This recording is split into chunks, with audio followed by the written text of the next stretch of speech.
ಲಕ್ಕಪ್ಪ ಗುಲ್ದಾಳ್ ಇವರು ಏನು ಮೊನ್ನೆ ನಮ್ಮ ಗುರ್ಲಾಪುರ ಏನೊಂದು ಐತಿಹಾಸಿಕ ಚಳವಳಿ ಆಯಿತು. ನಮ್ಮ ಶಶಿಕಾಂತ್ ಗುರೂಜಿ ಅವರ ನೇತೃತ್ವದಲ್ಲಿ ಆ ಹೋರಾಟದ ಸಂದರ್ಭದಲ್ಲಿ ಇವತ್ತು ರೈತ ನೊಂದು, ಯಾಕಂದರೆ ಕಬ್ಬಿನ ಬಿಲ್ ತಕ್ಷಣ ಘೋಷಣೆ ಆಗಲಿ, ರೈತರು ಎಷ್ಟು ಕಷ್ಟಪಡೋದು ಅನ್ನುವಂಥ ಆತಂಕ ಹಿಡ್ಕೊಂಡು ಇವತ್ತು ಆ ಸಂದರ್ಭದಾಗ ಇವತ್ತು ಅಲ್ಲಿ ಒಂದು ಸ್ವಲ್ಪ ಪಾಯ್ಜನ್ ತಗೋಂಥ ಸಂದರ್ಭ ಆಯಿತು. ಆ ಕುಟುಂಬನ ಇವತ್ತು ನಾವು ಕೂಡ ಭೇಟಿ ಕೊಡಲಿಕ್ಕೆ ಬಂದಿರತಕ್ಕಂಥ ಸಂದರ್ಭ.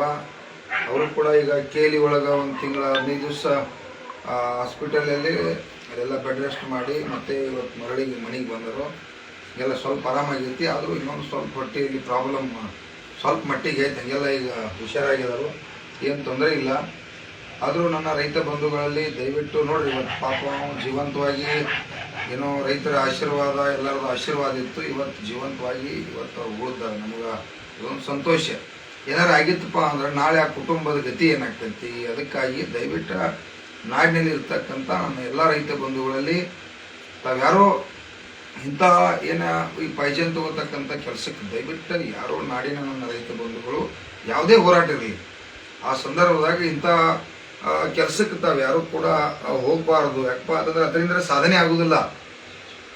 ಸಾಧನೆ ಪಾಪ ಕುಟುಂಬ ಗತಿ ಏನು, ಜನಕ್ಕೆ ಏನೋ ಸರ್ಕಾರ ತೀರ್ವತೆ ಈ ವಿಚಾರ ಬೇರೆ, ಆದ್ರೆ ಆ ಕುಟುಂಬಕ್ಕೆ ಏನಾರ ಆದ್ರೆ ನಾಳೆ ಆ ರಕ್ಷಣೆ ಯಾರು ಮಾಡೋರು ಒಂದು. ಅದಕ್ಕಾಗಿ ನಂದೇನ ನಾವೆಲ್ಲ ಕೂಡ ಇವತ್ತು ನೋಡ್ರಿ, ನೀವೆಲ್ಲ ಗುರ್ಲಾಪುರದಾಗ ನನ್ನ ರೈತ ದೇವರುಗಳೆಲ್ಲ ಲಕ್ಷಾಂತರ ಜನ ಸೇರಿ 3,000 ರೂಪಾಯಿ ರೇಟ್ ಇದ್ದದ್ದ ಇವತ್ತ ಪ್ರತಿನಿತ್ಯ ತಾವೆಲ್ಲ ಹೋರಾಟದಿಂದ 3,050 ಬಂತು, ಮತ್ತೆ 25 ಬಂತು, ಮತ್ತೆ 25 ಆಯ್ತು, ಆಮೇಲೆ ಮತ್ತೆ 4 ಸೋತು, ಮತ್ತೆ 25 ಇರ್ತು, 25 ಈ ರೀತಿ 3,200 ಬಂದು ನಿಂತು. ಆಮೇಲೆ ಮತ್ತು ಕೂಡ ನೀವೆಲ್ಲ ಹೋರಾಟಕ್ಕೆ ಗಚ್ಚಿ ಆಯ್ದ್ರಿ. ದಿವಸ 10 ಲಕ್ಷ ಗಂಟ್ಲೆ ಮಂದಿ ಬರಾಕೈತ್ರಿ. ಅದರಿಂದ ಸರ್ಕಾರಕ್ಕೆ ಪರಿಣಾಮ ಬೀರಿ ಸರ್ಕಾರ ನಿಮ್ಮ ಮನೆ ಬಾಗಿಲಿಗೆ ಬಂದು ಗುರ್ಲಾಪುರಕ್ಕೆ ಬಂದ ಕಬ್ಬಿಣ ಬಿಲ್ಲ ಘೋಷಣೆ ಮಾಡ್ಕೋವಂಥ ಸಂದರ್ಭ ಆಯ್ತು. 300 ರೂಪಾಯಿ ಸಿಕ್ತು ಇವತ್ತು.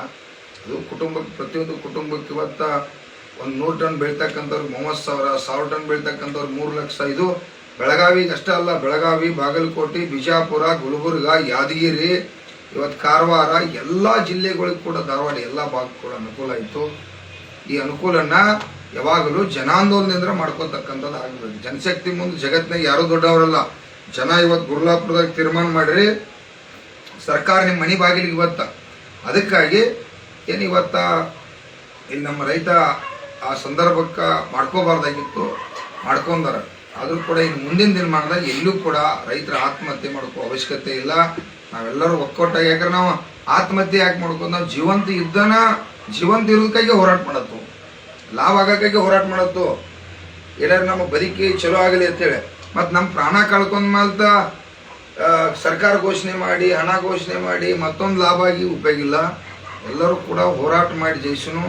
ಎಲ್ಲೂ ಕೂಡ ನನ್ನ ನಾಡಿನ ರೈತ ಬಂಧುಗಳಲ್ಲಿ, ನನ್ನ ರೈತ ದೇವರುಗಳಲ್ಲಿ ವಿನಂತಿ, ಇವತ್ತು ಯಾರು ಅನ್ಯಾಯ ಮಾಡತ್ತಾರಲ್ಲ ಅವ್ರು ಸಾಯಿಲೆ. ಈ ರಾಜ್ಯ ಸರ್ಕಾರ, ಕೇಂದ್ರ ಸರ್ಕಾರ ರೈತರ ಮೇಲೆ ಅನ್ಯಾಯ ಮಾಡತ್ತಾರೋ ಅವ್ರು ಬೇಕಾದ್ರೆ ಆತ್ಮಹತ್ಯೆ ಮಾಡ್ಕೊಳ್ಳಿ. ನಮ್ಮ ಸರ್ಕಾರದಾಗ ಬಜೆಟ್ ಐತೆ. ಇದೇ ಡಿಸೆಂಬರ್ 11ನೇ ತಾರೀಕು ಮತ್ತು ಕೂಡ ಚಳಿಗಾಲ ಅಧಿವೇಶನದಲ್ಲಿ 10 ಲಕ್ಷ ರೈತರು ಸೇರ್ಬೇಕಂತೇಳಿ ನಿಮ್ಮ ರೈತ ದೇವರುಗಳು ವಿಶ್ವಾಸ ಇಟ್ಟು ನಾವು ಸರ್ಕಾರಕ್ಕೆ ಹೇಳಿದ್ವಿ 10 ಲಕ್ಷ ಜನ ಬರೋರು ಅಂತೇಳಿ.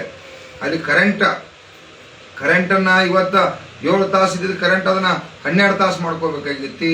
ಅಕ್ರಮ ಸಕ್ರಮಗಳನ್ನೆಲ್ಲ ಬಂದ್ ಮಾಡ್ಯಾದ್ರೆ 2 ಲಕ್ಷ ರೂಪಾಯಿ ಸಾಲ ಮಾಡಿ ಇವತ್ತು ನಮ್ಮ ರೈತರು ಅದಕ್ಕೆ ಬಂಡವಾಳ ಹಾಕಿ ಅದನ್ನೇನು TC ಟ್ರಾನ್ಸ್ಫರ್ಗಳು ಮಾಡ್ಕೋತಾರೋ ಅದನ್ನ ನಿಲ್ಲಬೇಕು, ಅಕ್ರಮ ಸಕ್ರಮ ಮುಂದುವರಿಸಬೇಕು.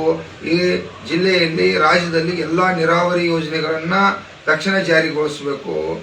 ಮತ್ತು ಅದೇ ರೀತಿಯಾಗಿ ಡ್ಯಾಮ್ಗಳು ಕೂಡ ಹೂಳೆತ್ತುವಂಥದ್ದು, ಕೆರೆ ಹೂಳೆತ್ತಿ ಕೆರೆ ತುಂಬಿಸ್ತಕ್ಕಂಥದ್ದು. ಅದೇ ರೀತಿಯಾಗಿ ಇವತ್ತು ಹಲವಾರು ಇಲಾಖೆಗಳಲ್ಲಿ, ಕೃಷಿ ಇಲಾಖೆಯಲ್ಲಿ ಸಿಬ್ಬಂದಿಗಳಿಲ್ಲ. ಶುಗರ್ ಕಮಿಷನರ್ ಇಲಾಖೆಯನ್ನು ಸದೃಢಗೊಳಿಸಬೇಕಾಗಿತ್ತು, ತೂಕದ ಬದಲ ಜಾಗೃತಿ ಮೂಡಿಸ್ಬೇಕಾಗಿತ್ತು. ರಿಕವರಿ ಅಂದ್ರೆ ಮೋಸ ಆಗತ್ತಾವ ರೈತರಿಗೆ, ಏನು ಹಲವಾರುಗಳು ಮೋಸ ಆಗತ್ತಾವು.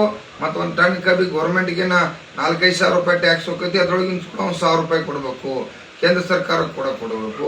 ವಿಶೇಷವಾಗಿ ಎಲ್ಲ ಬೆಳೆಗಳಿಗೂ ಬೆಳೆದಂಥ ಬೆಳೆಗೆ ಬೆಲೆ ನಿಗದಿಗಾಗಿ ಖರೀದಿ ಕೇಂದ್ರಗಳನ್ನ ಸರ್ಕಾರ ನಿರಂತರ ತೆಗಿಬೇಕಪ್ಪ ಅಂತಂದ್ರೆ ಹೋರಾಟ ಮಾಡಿದಾಗ ತೆಗೆದಲ್ಲ. ಅದಕ್ಕೆ ಪ್ರತ್ಯೇಕವಾಗಿ ಎಲ್ಲ ಬೆಳೆಗಳಿಗೂ ಇವತ್ತು ಬೆಲೆ ನಿಗದಿ ಆಗೋ ರೀತಿ ಒಳಗ ತಾವ ಕೇಂದ್ರ ಸರ್ಕಾರ 50,000 ಕೋಟಿ ರೂಪಾಯಿ, ರಾಜ್ಯ ಸರ್ಕಾರ 50,000 ಕೋಟಿ ರೂಪಾಯಿ ಬೆಳೆ ಬತ್ತು, ಬೆಳೆ ಹಾನಿ ಬತ್ತು, ಅದಕ್ಕೆ ಸರ್ಕಾರ 50,000 ಕೋಟಿ ರೂಪಾಯಿ ವರ್ಷಕ್ಕೆ ರೊಕ್ಕ ತೆಗೆದಿಟ್ರಪ್ಪ ಅಂತಂದ್ರ ತಾವು ಮಾಲ್ ಖರೀದಿ ಮಾಡಿ ತಾವು ಸರಬರಾಜು ಮಾಡುವಂಥದ್ದಾಗ್ತತಿ. ಮತ್ತೆ ಯಾರಿಗೋ ತಕ್ಷಣ ರೈತರಿಗೆ ಏನಾರ ಅನಾಹುತಗಳು ಅದು ಅಂತಂದ್ರೆ ಅದನ್ನು ಸಹಕರಿಸ್ತಕ್ಕಂಥದ್ದು, ಪ್ರವಾಹ, ಬರಗಾಲ ಇವೆಲ್ಲ ಕೂಡ.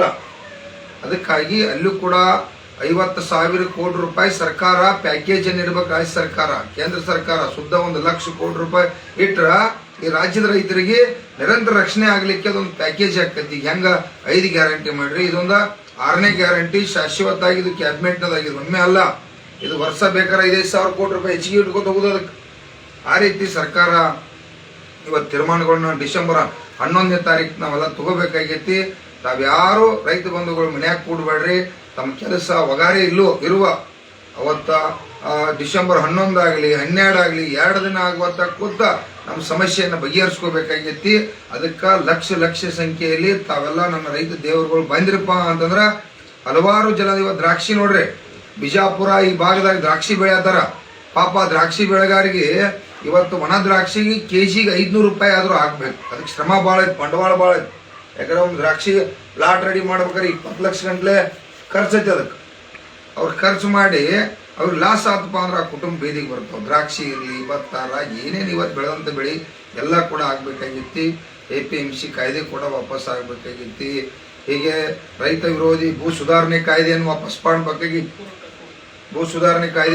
ಮಾಡಬೇಕಾಗಿತ್ತು. ಅದಕ್ಕೆಲ್ಲ ಅಂತ ಹಲವಾರು ವಿಚಾರಗಳು ಇವತ್ತ ಕರ್ನಾಟಕ ರಾಜ್ಯ ರೈತ ಸಂಘ ನಮ್ಮ ಶಶಿಕಾಂತ್ ಗುರೂಜಿ ನೇತೃತ್ವದಲ್ಲಿ ಹೋರಾಟ ನಡೆಯದತ್ತಿ. ಅದಕ್ಕೆಲ್ಲ ತಾವು ಭಾಗವಹಿಸ್ರಿ. ಇವತ್ತ ನಮ್ಮ ಸಂಘಟನೆ ವತಿಯಿಂದ ಇವ್ರಿಗೆ ಸ್ವಲ್ಪ ಮಟ್ಟಿಗೆ ನಾವೊಂದು ಸಹಾಯಧನವನ್ನ ಇವತ್ತು ರೈತ ಸಂಘ ಮಾಡತೈತಿ. ಅದಕ್ಕೆ ತಾವೆಲ್ಲರೂ ಕೂಡ ಈಗೇನ ಈ ಘಟನೆಗೆ ಇನ್ನೊಮ್ಮೆ ಯಾವಾಗೂ ಕೂಡ ಈ ಘಟನೆ ಆಗದ ರೀತಿಯೊಳಗ ಎಲ್ಲಾ ನಾಡಿನ ನನ್ನ ರೈತ ಬಂಧುಗಳಿಗೆ ಕೈ ಮುಗಿದ ವಿನಂತಿಯನ್ನು ಮಾಡ್ತಾ ಇದ್ದೀನಿ. ಯಾರು ಆತ್ಮಹತ್ಯೆ ಮಾಡ್ಕೋಬೇಡ್ರಿ. ಸರ್ಕಾರಗಳು ಮಾಡ್ಕೋಲಿ, ಇವತ್ತು ರಾಜಕಾರಣಿಗಳು ಮಾಡ್ಕೋಲಿ, ಇವತ್ತು ಅವ್ರ ಮೇಲೆ ಒತ್ತಾಯ ಮಾಡಿ ಜನಾಂದೋಲನ ಮಾಡಿ ನಮ್ಮ ಸಮಸ್ಯೆ ಬಗೆಹರಿಸ್ಕೊಂಡು ನಾಡಿಗೆ ಅನ್ನ ಹಾಕ್ತಕ್ಕಂಥ ರೈತರು ಯಾರು ಸಾಲಕ್ಕಾಗಿಯೂ ಆತ್ಮಹತ್ಯೆ ಮಾಡ್ರಿ, ಎದಕ್ಕೂ ಕೂಡ ಆತ್ಮಹತ್ಯೆ ಮಾಡ್ಕೋಬಾರ್ದು. ರೈತನ ರಕ್ಷಣೆ ಮಾಡಕ್ಕಾಗಿ ಇವತ್ತು ಕರ್ನಾಟಕ ರಾಜ್ಯ ರೈತ ಸಂಘ ಐತಿ. ಇವತ್ತೇನು ಶಶಿಕಾಂತ್ ಗುರೂಜಿ ಅವರ ನೇತೃತ್ವದ ಹೋರಾಟ ನಡೆಯುತ್ತಿ. ಆ ಹೋರಾಟಕ್ಕೆ ಡಿಸೆಂಬರ್ 11 ತಾರೀಕು ತಾವೆಲ್ಲರೂ ಭಾಗವಹಿಸ್ರಿ ಅಂತ ತಮ್ಮಲ್ಲಿ ವಿನಂತಿ.